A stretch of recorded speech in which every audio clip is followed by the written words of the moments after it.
Со едноминутно молчење членовите на Асоциацијата за цистична фиброза пред владата се збогуваа со починатиот Благојче Илиевски, кој за жал не го дочека лекот трикафта.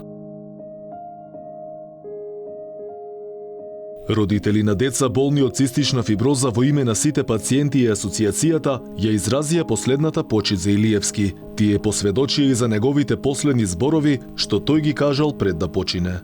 Не требаше да се случи овој немил настан за да се отвори прашањето, за да може да се донесат средства, за да се донесе лекот.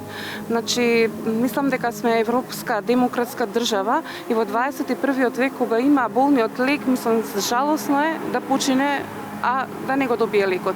Пациентите се децидни дека не треба да се чека да почине пациент за да се забрзаат сите процедури за лекот да биде донесен во Македонија. За нас пациентите, што го изгубивме еден од најведрите ликови, што сакам да кажам, од пациентите Благојче, немам зборови, ова стварно нема смисла више. Нема ни муабет, немам што да кажам, стварно, ова е безобразно више станува.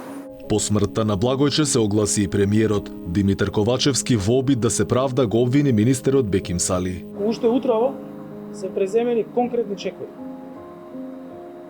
Решив веднаш да се одвојат финансиски средства од Фондот за здравство за најкритичните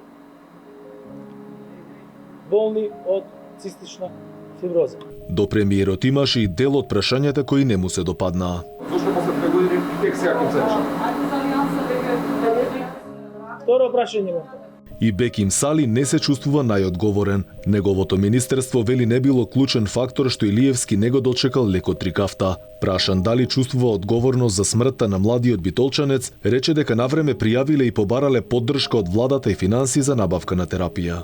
Сите тие 30 пациенти се едно од многуте барања кои што ние сме ги упатиле и институционално и преку вас медиумите, затоа што постојано сме биле под притисок и барање за информации. Инаку со години пациентите бараат средства за модуларната терапија. Таа веќе има во сите балкански земји, освен кај нас и во соседно Косово.